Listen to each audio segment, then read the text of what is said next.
Class 9th math chapter 6 line and angle का पहला question है कि इन क्वेश्चन फर्स्ट है कि in figure 6.13 line A B and C D intersect at O if angle AOC plus AOE equal 70 degree and BOD equal 40 degree.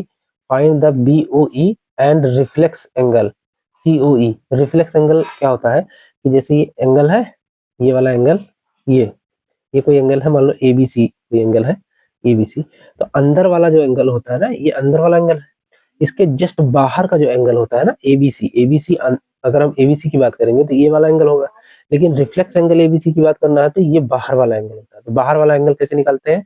जब हमको अंदर वाला एंगल पता हो। ये वाला एंगल अगर हमको पता है, मान लो ये A है, तो हम 360 में से एक सर्कल है ना पूरा, अगर इसको हम इसे पूरा मिला दे सर्कल, तो ये अगर 360 में से हम A माइनस कर देंगे तो बाहर वाला एंगल पता चल जाएगा।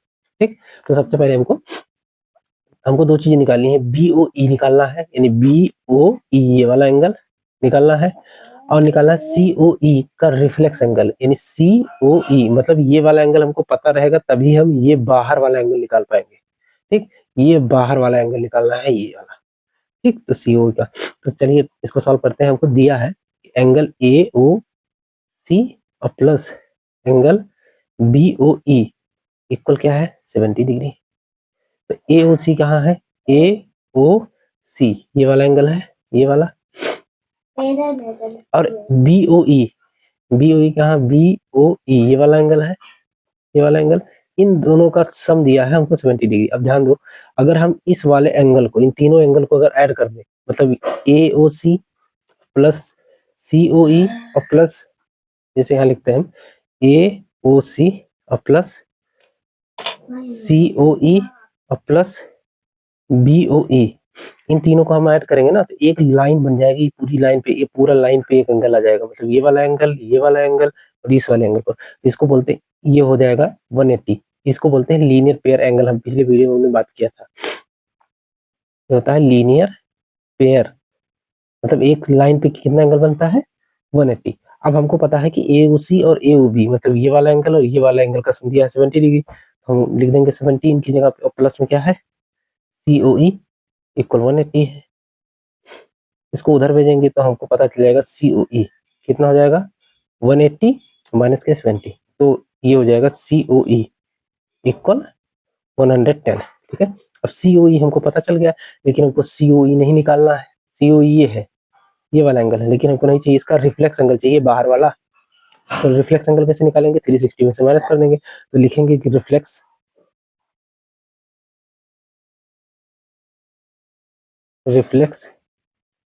एंगल COE इक्वल 360 और माइनस के 110। इसको माइनस करेंगे तो ये 0 में से 0 गया 0, 6 में से 1 गया 5, और 3 में से 1 जाएगा 2, तो ये हो जाएगा 250। ये इसका COE का रिफ्लेक्स एंगल है। अब हमको एक चीज और, अब हमको निकालना है BOE। BOE कैसे निकलेगा?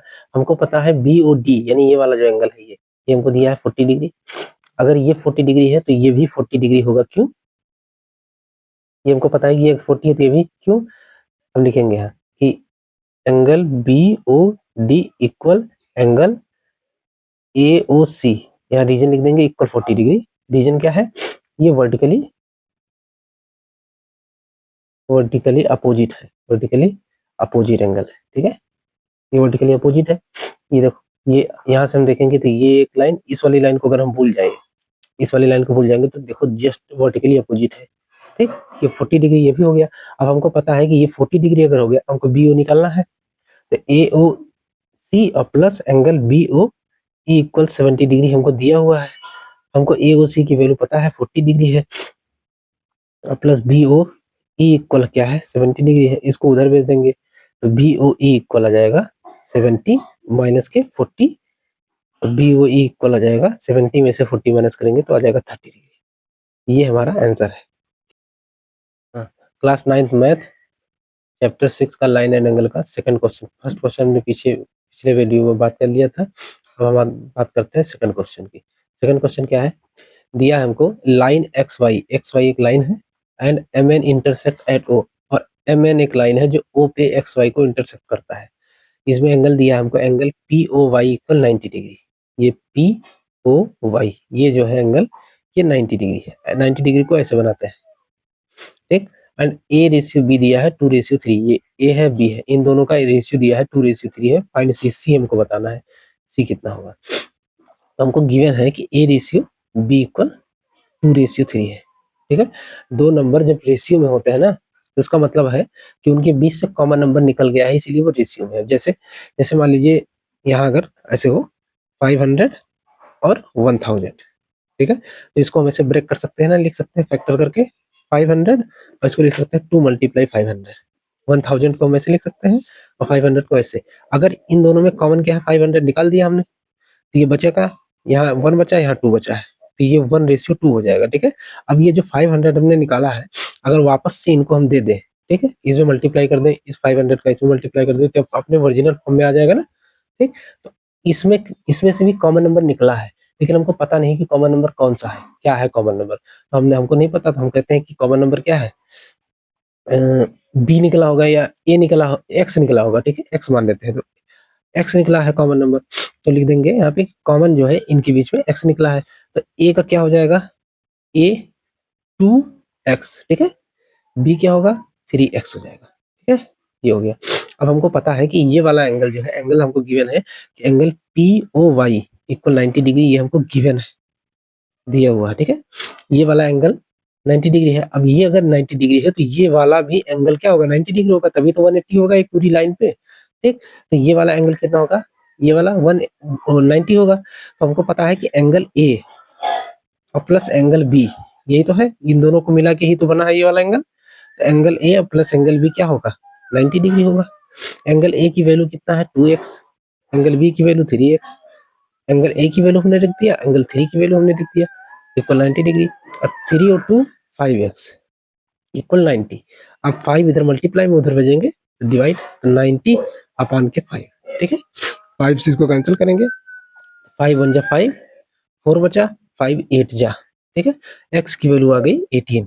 अब हमको क्या बताना है, c बताना है। तो पहले हम a की वैल्यू निकाल लेते हैं। x की वैल्यू अगर 18 आई, a की वैल्यू क्या होगी 2 × 18, और b की वैल्यू 3 × 18, तो यहाँ हो जाएगा 18 2 जा 36, a की वैल्यू आ गई, अब b की वैल्यू आई 18 3 जा 54, ये होगी b की वैल्यू। अब हमको बताना है c, तो हमको पता है कि angle angle M O X, ये वाला angle, angle M O X यानी बी वाला जो एंगल है, ठीक, ये और plus angle angle O C, या हम डायरेक्ट ऐसे लिख दे, एंगल ऐसे लिखते हैं, एंगल बी और प्लस एंगल सी इक्वल होगा 180। क्यों होगा भैया, ये है लीनियर पेयर, लीनियर पेयर, ठीक है। ये एक लाइन बन रही सीधी, ये वाला एंगल और ये वाला एंगल, ये पूरी सीधी लाइन पे बन रहा है, पूरा सीधा लाइन पे बन रहा है, ठीक है। एक सीधी लाइन पे कितना एंगल बनता है 180। तो हमको बी की वैल्यू पता है कितना है 54, तो यहाँ रख देंगे 54, और सी की वैल्यू नहीं पता, निकालना है, तो 180 हो जाएगा। अब यहाँ सी इक्वल 180 में से हमने 54 माइनस कर दिया, इधर प्लस में था उधर जाएगा तो माइनस में, 10 में से 4 गया 6, यहाँ बचा 7, 7 में से 5 गया 2, और यहाँ बचा 1, तो 1 हो गया। तो सी की वैल्यू आ गई 126, तो ये है आंसर हमारा। क्वेश्चन नंबर थर्ड है, in figure 6.15, question number third है, in figure 6.15 angle P Q R equal है एंगल पी आर क्यू, मतलब ये वाला जो एंगल है पी क्यू आर, ये वाला एंगल है, और पी आर क्यू ये वाला एंगल, इन दोनों आपस में इक्वल है। तो हमको प्रूव करना है कि पी क्यू एस यानी पी क्यू एस बाहर वाला ये वाला एंगल, ये वाला एंगल, और इक्वल है पी आर टी ये वाली, इस वाले एंगल के इक्वल है, हमको ये प्रूव करना है। तो सबसे पहले हमको गिवन क्या है लिख लेंगे, angle P Q R equal है क्या, एंगल पी आर क्यू, ये कैसे पता हमको, ये हमको गिवन है, ठीक है। अब हमको ये प्रूफ करना है, तो सबसे पहले हम ऐसे लिख सकते हैं, एंगल पी क्यू आर, ये एंगल पी क्यू आर ये वाला एंगल है, और प्लस में एंगल पी क्यू एस ये बाहर वाला एंगल, मतलब ये वाला एंगल और ये वाला एंगल, ये दोनों एंगल को हम ऐड करेंगे ना, तो एक सीधी लाइन पे एंगल बनता है ना, सीधी लाइन पे कितना एंगल बनता है 180, ये दोनों 180 के इक्वल हो जाएंगे। अगर इन दोनों का सम करेंगे तो 180 के इक्वल हो जाएगा, ब्रैकेट में लिख देंगे लीनियर पेयर है, लीनियर पेयर एंगल है, ये हमने बताया है आपको। फिर ये इक्वेशन फर्स्ट हो गया। अब equation second, angle P R Q, यानी ये वाला angle, angle P R Q ये वाला एंगल, और एंगल पी आर टी ये वाला एंगल बाहर वाला, ये भी लीनियर पेयर है। पी आर टी इक्वल ये भी होगा 180। क्यों? सीधी लाइन पे बन रहा है, सीधी लाइन पे कितना एंगल बनता है, एक सीधी लाइन अगर हम खींच दें तो इस पे कितना एंगल बनता है, तो 180। ठीक है, ये भी 180 होगा। क्यों?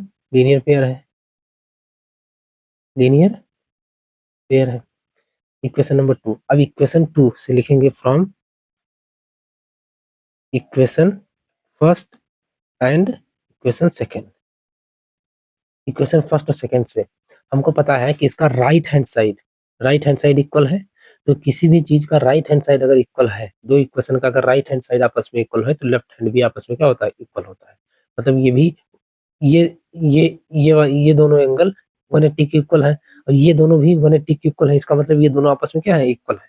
तो हम ऐसे भी ऐसे लिखेंगे पी क्यू आर और प्लस में angle P Q S equal हो जाएगा एंगल पी आर क्यू और plus angle P R T. ठीक है, ये दोनों आपस में इक्वल हो गए। अब हमको पता है कि एंगल पी क्यू आर जो है पी आर क्यू के इक्वल है। तो जहां पी क्यू आर है वहां हम चाहे पी क्यू आर दोनों में से एक जगह पुट करना है। पी क्यू की जगह हम पी आर क्यू लिख सकते हैं। तो पी क्यू आर ये है इसकी जगह पे हम एंगल लिख देंगे पी आर क्यू।